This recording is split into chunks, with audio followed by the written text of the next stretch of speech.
Ding dong. Halo, selamat datang di seri video tutorial literasi informasi. Melalui video ini, kamu akan belajar cara efektif mencari dan menggunakan informasi untuk mendukung aktivitas perkuliahan. For your information, seri video tutorial literasi informasi ini akan terbagi menjadi 4 bagian loh. So, pastikan kamu menonton semua bagiannya secara berurutan ya. Pada video kali ini, aku akan menjelaskan mengenai etika penggunaan informasi nih. Pernah dengar nggak mengenai kasus plagiarisme di sekitarmu? Saat ini, kasus plagiarisme menjadi kasus yang paling menarik perhatian publik. Tidak hanya di dunia seni, pada dunia pendidikan juga marak adanya kasus plagiarisme. Banyaknya kasus tersebut seharusnya dapat menyadar kita bahwa menghormati, mengakui, dan memberikan penghargaan atas karya orang lain menjadi satu keharusan dalam memproduksi karya. Lalu, bagaimana ya cara menghindari plagiarisme? Yuk, simak videonya. BTW, kamu tahu nggak sih arti dari plagiarisme, plagiat, dan plagiator? Plagiarisme, menurut Peraturan Menteri Pendidikan RI Nomor 17 Tahun 2010, merupakan perbuatan sengaja atau tidak sengaja dalam memperoleh atau mencoba memperoleh kredit atau nilai untuk suatu karya ilmiah. Dengan mengutip sebagian atau seluruh karya dan atau karya ilmiah pihak lain yang dilakui sebagai karya ilmiahnya tanpa menyatakan sumber secara tepat dan memadai. Hasil dari plagiarisme disebut plagiat, sedangkan pelakunya ya disebut plagiator. Pelanggaran di lingkup perguruan tinggi termasuk pelanggaran akademik dan termasuk sebuah pelanggaran berat loh. Undip sendiri telah mengatur hal tersebut pada Peraturan Akademik Bidang Pendidikan Program Sarjana Undip tahun 2010 pasal 61 ayat 3. Jika mahasiswa Undip ketahuan melakukan tindakan plagiarisme, bisa dikenai sanksi. Mengacu pada Perak Undip pasal 62 ayat 2. Apabila masih menjadi mahasiswa, maka sanksi yang ia dapatkan yaitu dicabut status mahasiswanya secara permanen. Sedangkan, jika alumni yang melakukan tindakan tersebut, maka sanksi yang didapatkan adalah pencabutan ijazah, transkrip nilai, dan SKPI, serta kehilangan hak untuk studi di Undip. Ngeri juga ya. Apa aja sih yang termasuk tindakan plagiarisme? Nah, hal-hal berikut ini yang akan termasuk dalam ruang lingkup plagiarisme. Yang pertama, yaitu mengutip kata-kata atau kalimat orang lain tanpa menggunakan tanda kutip dan tanpa menyebutkan identitas sumbernya. Yang kedua, menggunakan gagasan, pandangan, atau teori orang lain tanpa menyebutkan identitas sumbernya. Ketiga, menggunakan fakta, data, informasi milik orang lain tanpa menyebutkan identitas sumbernya. Keempat, mengakui tulisan orang lain sebagai tulisan sendiri. Kelima, melakukan parafrase, mengubah kalimat orang lain ke dalam susunan kalimat sendiri tanpa mengubah idenya, tanpa menyebutkan identitas sumbernya. Dan yang terakhir, yaitu menyerahkan sumber karya ilmiah yang dihasilkan dan atau telah dipublikasikan oleh pihak lain seolah-olah sebagai karya sendiri. Nah, udah tahu kan apa aja yang termasuk ke dalam tindakan plagiarisme? Kalau udah, yuk masuk ke pembahasan selanjutnya, yaitu mengenal tipe-tipe plagiarisme. Menurut Bapak Sulistyo 2011 nih, ada 4 tipe plagiarisme.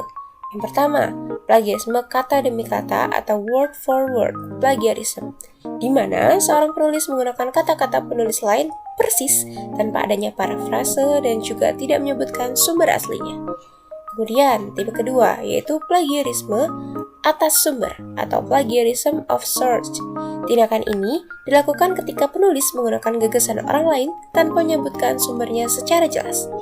Lalu yang ketiga, yaitu plagiarisme kepengarangan atau plagiarisme of authorship, di mana seorang penulis mengakui karya orang lain sebagai karyanya.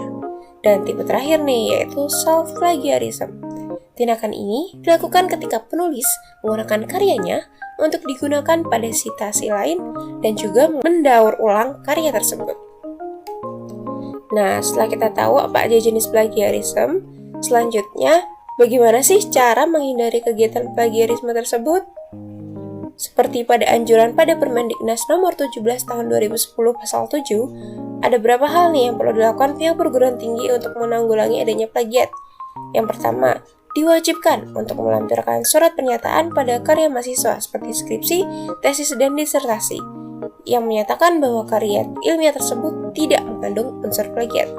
Kemudian, pimpinan perguruan tinggi berkewajiban mengunggah semua karya ilmiah yang dihasilkan di lingkungan perguruan tinggi pada portal yang sudah ditetapkan oleh Direktorat Pendidikan Tinggi.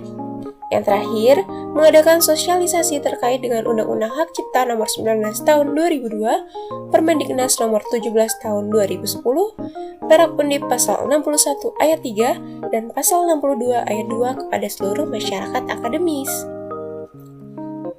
Sebagaimana yang ditulis dalam Writing with Edu, avoiding plagiarism adalah langkah yang harus diperhatikan nih untuk mencegah atau menghindarkan kita dari plagiarisme, yaitu melakukan pengutipan dan melakukan parafrase. Pengutipan di sini ya kita menggunakan dua tanda kutip gitu jika mengambil langsung satu kalimat dengan menyebutkan sumbernya. Sedangkan kalau parafrase ya kita mengungkapkan ide gagasan orang lain tuh dengan menggunakan kata-kata kita sendiri loh.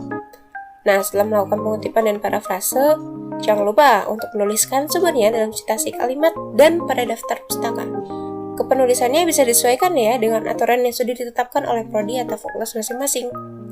Nah, selain cara yang sudah dijelaskan tadi, ada alat bantu yang bisa kita manfaatkan nih teman-teman, yaitu alat pendeteksi plagiarisme, misalnya Turnitin, Wikopify, Viper, PackScan, atau Plagium.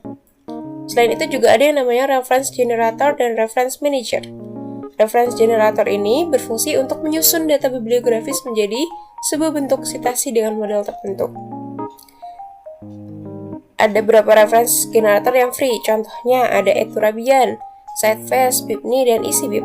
Sedangkan Reference Manager itu alat digunakan untuk menjadi wadah penyimpan dokumen digital, seperti e-journal, e-book, e-proceeding, dan mempermudah dalam mensitasi dan menulis daftar pustaka. Contohnya ada Mendeley, Zotero, Recap, Kika, Rifmi, dan lain-lain. Berbicara mengenai plagiarisme, kita juga perlu mengenal alat bantu untuk menghindarinya. Salah satunya adalah dengan menggunakan Reference Manager atau pengelola referensi. Saat ini tuh udah banyak banget ya aplikasi Reference Manager yang free ataupun yang berbayar gitu. Kira-kira di sini ada yang tahu nggak kenapa Reference Manager ini sangat diperlukan gitu loh di era sekarang? Mungkin kalian bisa tulis itu di kolom komentar ya. Setelah udah tahu lebih lanjut terkait plagiarisme itu seperti apa, kira-kira kalian masih berani nggak nih untuk melakukan plagiarisme? Kalau aku sih takut ya. Oke, mungkin segitu dulu untuk seri kali ini. Tungguin terus ya updatean dari Instagram kami @dingdongduar. Bakal banyak informasi menarik dan tips and trik terkait literasi informasi. Sampai jumpa di seri-seri lainnya. Dadah!